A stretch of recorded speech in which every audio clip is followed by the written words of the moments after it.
It was a morning like any other in the family home. An elegant house in an upscale neighborhood, with an immaculate garden and luxury cars in the garage. Inside the house, an apparently perfect family was having breakfast in harmony. The mother, a 45-year-old woman, served coffee while talking about the charity dinner they would attend that day at the social club. The father, a successful 48-year-old businessman, read the morning newspaper. The eldest daughter, 22 years old and recently graduated in journalism, talked about her internship at the local newspaper. The youngest son, 19, was absent-mindedly scrolling through his phone. "I'm investigating an interesting story about influential families in the city," commented the daughter. "It's about secrets that people keep.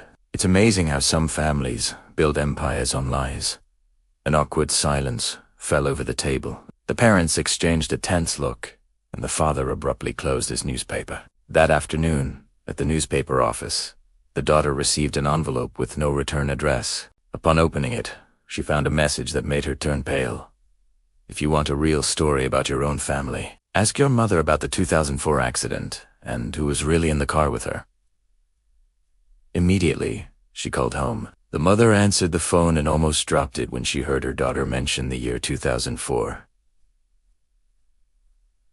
"I am coming home now. We need to talk," said the young journalist. That night, the family gathered in the living room. The tension in the air was palpable. The daughter showed the letter and asked directly, "What happened in 2004, Mom?" The mother trembled and said she didn't know what it was about. The father tried to interrupt, suggesting it was better to leave the past where it was. The youngest son, confused, asked what accident they were talking about. "In 2004, you were involved in a car accident." The daughter told her mother, "I remember you were hospitalized for a week, but we never knew the details." At that moment, the family's best friend, who had keys to the house, appeared at the door. She had heard the raised voices and entered. "Did you tell them?" she asked the mother. "Did you know something?" questioned the daughter. The friend sighed and revealed, "I knew about your mother's affair with the family doctor." The explosion of emotions was instantaneous. The youngest son stood up, shocked. "Mom, you cheated on Dad." The mother, desperate, tried to explain that it wasn't quite like that it had been a difficult time in her life. The father stood up and shouted, 20 years, 20 years, living a lie."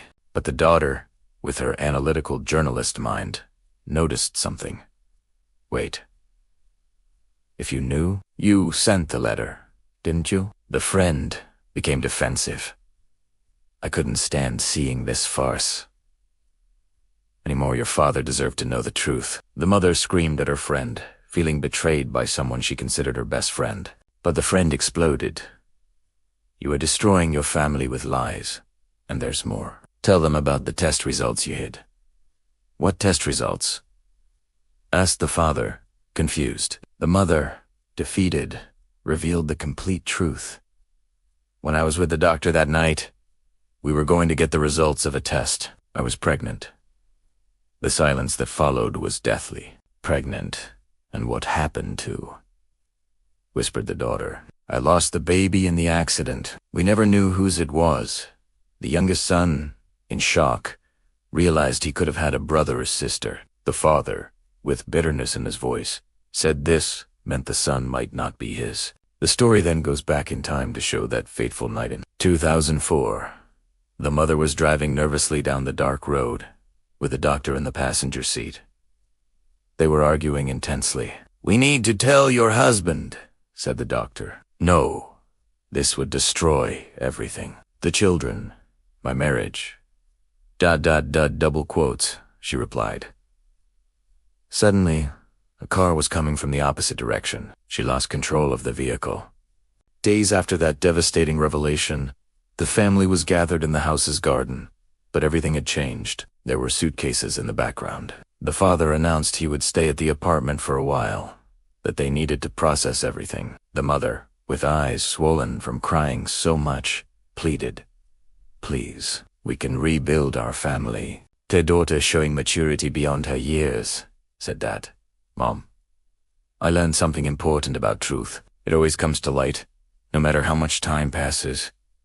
The youngest son confessed he still loved them both, but they needed time. The friend approached and apologized, saying she didn't want it to be that way. The mother looked at her and said, "You did what you thought was right." Maybe it was time. 6 months passed. The house seemed different, simpler, but somehow more honest. The mother was in the garden when her daughter came to visit her. "How are you?" asked the daughter. "Better. Therapy is helping." "And your father?" replied the mother, more serene. Well, he said he might come for dinner on Sunday." "That would be good." The mother smiled for the first time in months. The daughter took her mother's hand and said, "I learned that true love is about perfection. It's about choosing to stay, even after knowing the truth." The story ends with a reflection.